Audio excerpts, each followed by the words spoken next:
मेरे एक एक जुमले को आपसे गुजारिश है ध्यान से सुनिएगा, क्योंकि अब मैं एक्सप्लेन कम लेकिन शॉर्ट में आपको खबर जल्दी जल्दी बताऊंगा।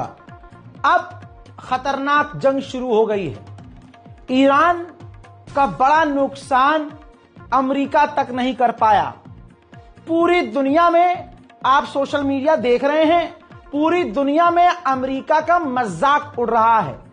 अमेरिका के अंदर ट्रंप को गालियां पड़ रही हैं। पूरी दुनिया में सिर्फ हंसी का एक पात्र बन चुका है। दूसरे नंबर पर यह अमेरिका, पहले नंबर पर आज भी अड़ुए हैं। मेरे दोस्तों, ईरान के मिलिट्री बेसिस पर अभी कुछ देर पहले एयरफोर्स ऑफ इजराइल ने फाइटर जेट ने उड़ान भरकर ईरान के अलग अलग मिलिट्री बेस पर बमबारी कर डाली है। आइए पहले उन मंजर को देखते हैं।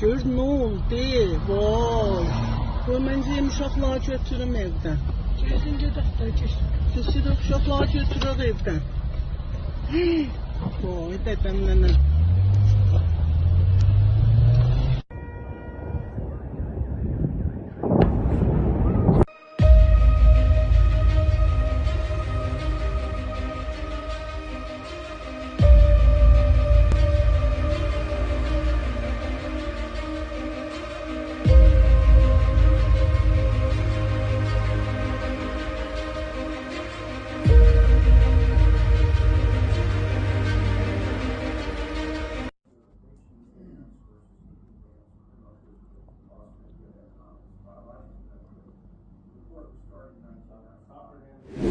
आईडीएफ ने एक बड़ी जानकारी शेयर करी।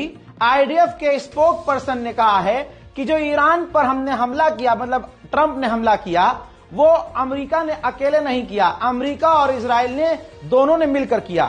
अब ये और एक हंसी का पात्र बन गया कि अमेरिका और इजराइल मिलकर भी ईरान पर हमला करके ईरान को नहीं तोड़ पाए। दोस्तों, उधर ईरान उल्टा मजबूत हो गया। आईआरजीसी के कमांडर ने कहा कि जैसे जैसे वक्त आगे बढ़ रहा है, हमारे देश के लोगों की एकजुटता और पक्की हो रही है। हमारा एयर स्पेस दुश्मन नहीं रोक पाएगा। हम अपना एयर स्पेस बंद नहीं करेंगे। ना अमेरिका इजराइल हमारे एयर स्पेस का कोई नुकसान कर पाए हैं, ना उनकी वजह से हम अपना एयर स्पेस बंद करेंगे। दोस्तों, उन्होंने आगे ये कहा कि बड़ी लाइन खतरनाक कही है। उन्होंने कहा कि जैसे जैसे समय बीत रहा है, जनता एकजुट हो रही है। आईआरजीसी के एयर स्पेस ऑपरेशन बंद भी नहीं होंगे और हमने जियोनियों यानी इजरायलियों की शांति छीन ली है। जी हां दोस्तों, ये खबर कैसे मैं आपको बताऊं। देखिए, ये बिल्कुल अभी वेरीफाई कर रहा हूं कि ये आईआरजीसी ने सही कहा है। जब ईरान ने आज तेल अवीव और हाइफा पर हमला किया, 10,000 यहूदी अपने घरों से भाग गए। तेल अवीव में गोदी मीडिया भी इस बात को कंफर्म कर देगा जो मैं कह रहा हूं, और ये बात मैंने सुबह ही कह दी थी कि 10,000 यहूदी अपने घरों को छोड़कर फरार हो गए, भाग गए। उधर ईरान ने अपनी एक फतह 110 मिसाइल दिखाई है जिसकी रेंज 400 किलोमीटर है। ईरान का कहना यह है कि इसी मिसाइल जो हमारे पास हजारों और लाखों की तादाद में है, अलग अलग जगह ये हमारे पास स्टॉक में है, ये एक मिसाइल 400 किलोमीटर दूर जाती है और इस मिसाइल की रेंज में अमेरिका के कई सारे बेस आते हैं। तो इसका हम इस्तेमाल बहुत जल्द करने वाले हैं। अमेरिका ने जब ईरान पर हमला किया तो उसके बाद से अब तक ये मैप देख लीजिए, मिडिल ईस्ट से इंटरनेशनल फ्लाइट्स जा ही नहीं रही हैं। सबके दिल में खौफ बैठ गया है कि अब ईरान क्या करेगा, किसी को कुछ नहीं पता। स्ट्रेट ऑफ हॉर्मुज का ट्रैफिक देख लीजिए, भारी मात्रा में वहां जो जहाज फंसे हुए थे जल्दी से जल्दी स्ट्रेट ऑफ हॉर्मुज को क्रॉस करना चाह रहे हैं। ये जो लाल लाल गोल गोल आपको नजर आ रहे हैं, ये तिकोने जो चीजें बनी आ रही, ये ना सब ट्रैफिक है। जो नीला नीला हिस्सा है ये पानी है और बाकी आप देख सकते हैं जो तीर जिस तरफ है, समझिए जहाज उस तरफ जा रहा है, तो जहाज आ रहे हैं, जा रहे हैं, जल्दी जल्दी उस इलाके को क्रॉस करने की कोशिश की जा रही है, क्योंकि ईरान ने ऐलान कर दिया कि स्टेट ऑफ हॉर्मुज हम बंद कर रहे हैं। अमेरिका, इजराइल, ईरान का कुछ उखाड़ नहीं पाए, बल्कि पूरी दुनिया में ईरान कितना ताकतवर है एग्जाम्पल ईरान ने सेट कर दिया। अब एक बात भविष्य में क्लियर है कि ईरान के ऊपर कोई भी हमला करने से पहले 111 मरतबा सोचेगा। मेरे दोस्तों, इसके बाद अब खबर यह आ रही है कि ईरान के ऑफिशियल स्पोक पर्सन ने कह दिया है कि जिन जिन जगहों पर अमेरिका ने हमला किया जहां न्यूक्लियर साइट्स हैं, वहां रेडिएशन ही लीक नहीं हुआ। अब जब कुछ होगा तभी तो रेडिएशन लीक होगा। मजे ईरान भी ले रहा है। दूसरी तरफ ईरान ने यह कह दिया है क्लियर कि यहां पर जो लोग हैं वो सुकून से रह सकते हैं, कोई भी यूरेनियम और किसी भी तरह का केमिकल और किसी तरह का खतरा यहां पर ना हो रहा है, ना कुछ लीक हुआ है। ह्यूमन राइट ग्रुप ने खुलासा किया है कि जब से ईरान पर हमले हो रहे हैं आज तक, अभी तक 865 ईरानी मारे गए हैं with the officials and commanders and police force सबको मिलाकर, और उधर 3400 से ज्यादा लोग घायल हैं। और जो लोग मारे गए हैं लगभग 800, उनमें से 600 ऐसे लोग हैं जो सिविलियन थे, जिनका जंग से कोई लेना देना नहीं था। जो सैटेलाइट तस्वीर ईरान के न्यूक्लियर एरिया की आ रही है जहां पर अमेरिका ने बम गिराया, अब उसकी सैटेलाइट तस्वीर आने के बाद अमेरिका और इजराइल का और मजाक उड़ रहा है। जरा इस सैटेलाइट इमेज को ठीक से देख लीजिए। देखिए जहां हमला किया है वहां पर एक बिंदी नजर आ रही है, और बाजू में अगर राइट साइड देखेंगे तो वहां एक बड़ा इंफ्रास्ट्रक्चर जिस पर मतलब क्या कहूं, एक खरोच तक नहीं है। अब कई तरह के सवाल हैं। अब 2 मैप लगा रहा हूं, इन दोनों मैप को देखते रहिए और जो मैं बता रहा हूं ध्यान से उसको अपनी आंखों से वेरीफाई कर लीजिए। देखिए अगर आप ध्यान से देखेंगे तो ये ऊंची ऊंची चट्टान है, चारों तरफ चट्टान है, चट्टान के बीच में ईरान की न्यूक्लियर साइट है। अब ऐसे में सबसे बड़ा सवाल यह है कि अगर इजराइल ने और अमेरिका ने मिलकर बमबारी की है तो क्या वो सटीक हमला था?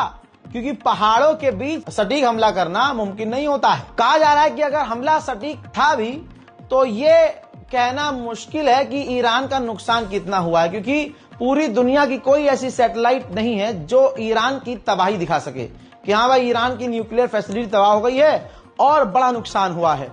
एक्सपर्ट कह रहे हैं कि पहाड़ उबड़ खाबड़ होता है। एक जगह हमला किया है तो इसका मतलब ये नहीं है कि जमीन के सैकड़ों किलोमीटर नीचे चारों तरफ फैले हुए न्यूक्लियर साइट्स को पूरी तरह से अमेरिका डैमेज कर पाया हो। और इसके बाद का सवाल यह है, सैटेलाइट इमेज से खुलासा पहले ही हो चुका है कि 3 दिन पहले ईरान सारे यूरेनियम समेत अपनी हाई टेक मशीनों को वहां से निकाल चुका है। ईरान का जब हमला हुआ सुबह तो सारे यहूदी बंकर में चले गए, और जब बंकर में ये कुछ घंटे गुजारने लगे तो ये एक दूसरे के लिए खतरा बन गए। ये है आले यहूद, बिल्कुल आण भक्तों की तरह हैं। हजरात, एक वीडियो बंकर का सामने आया है जिसमें इजरायली बंकर में घुसे हुए हैं और गुत्थम गुत्था हो रही है। इतनी गुत्थम गुत्था हो गई कि एक दूसरे के मुंह पर और आंख पर पेपर स्प्रे फेंकने लगे। ये है इजराइल।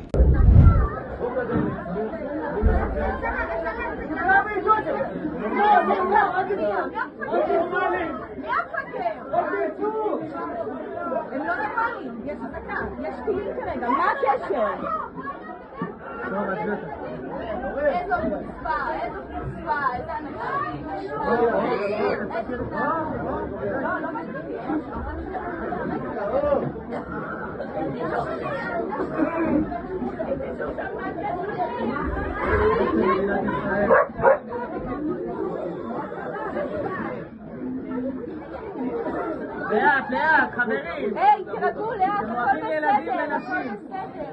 בסדר, הכל בסדר. אני מכירה, אני מכירה.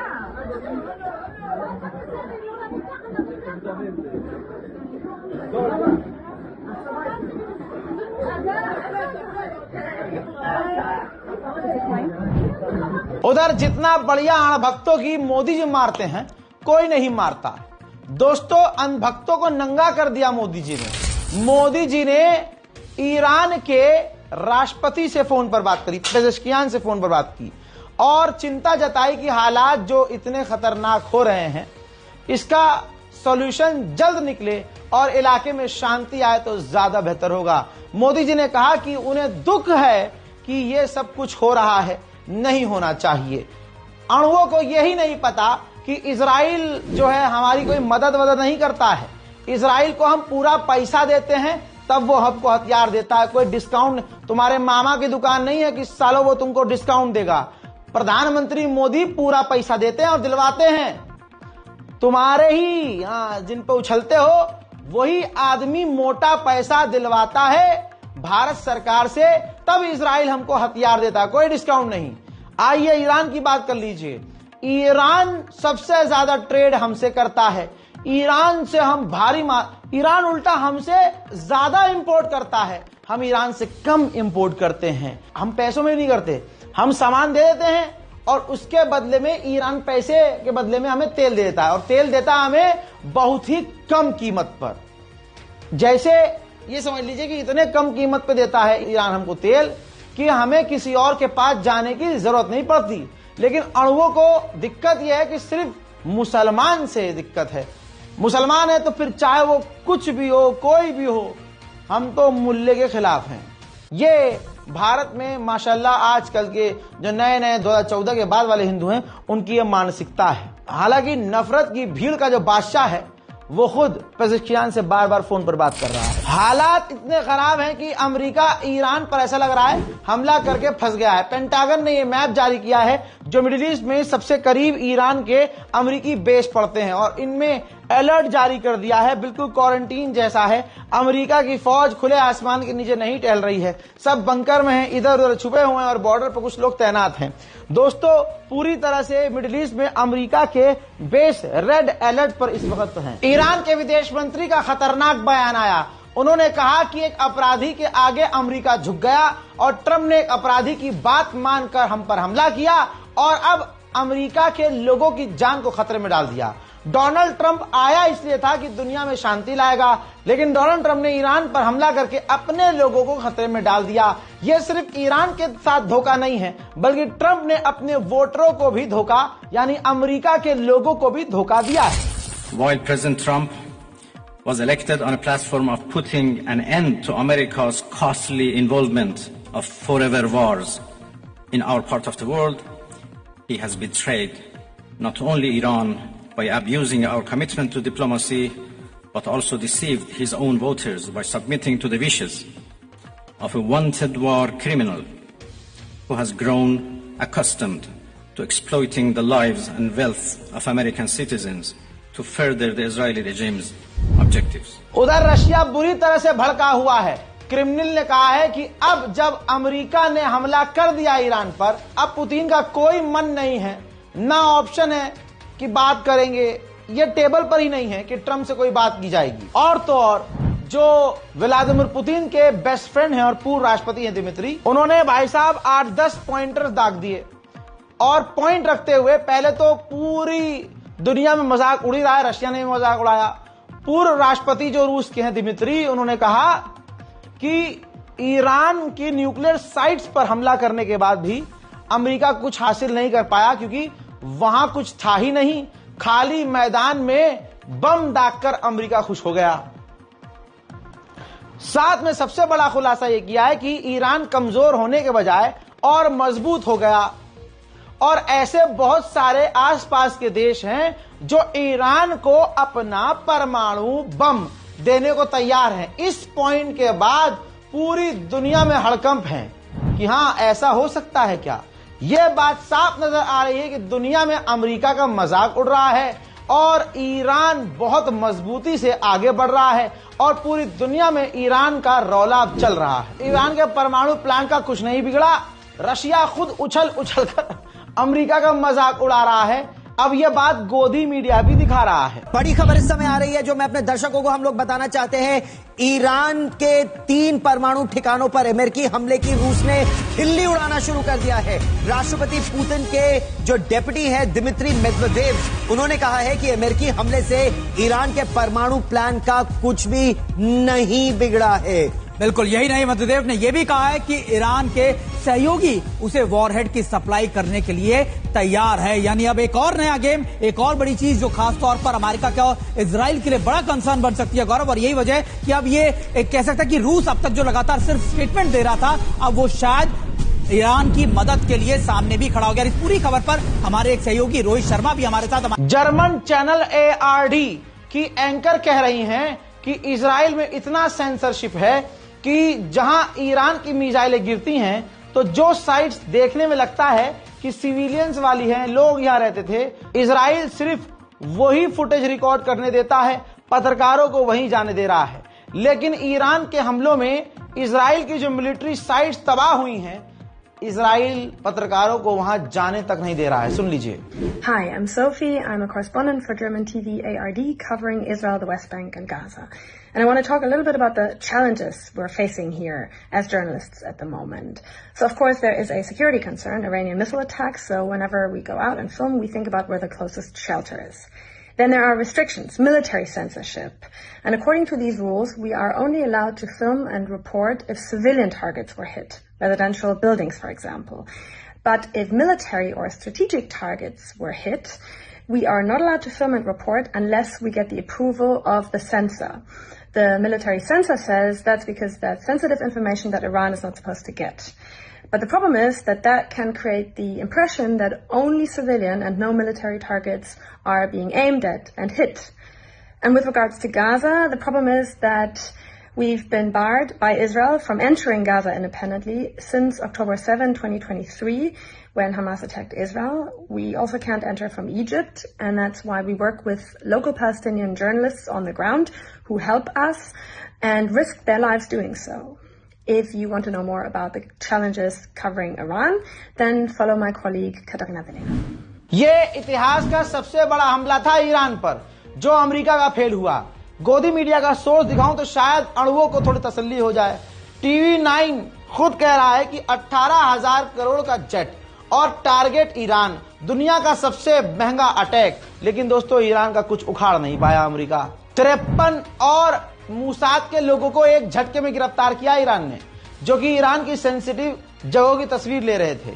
और ईरान ने जो तबाही मचाई है, उनकी तस्वीरों को इजराइल रोक रहा है। लेकिन एक तस्वीर आई है, जरा इस तस्वीर को देखिए।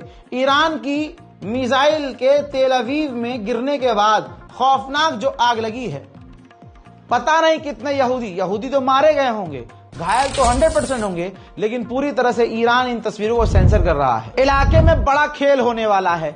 ईरान के विदेश मंत्री ने कह दिया कि कल मैं व्लादिमीर पुतिन से मिलूंगा।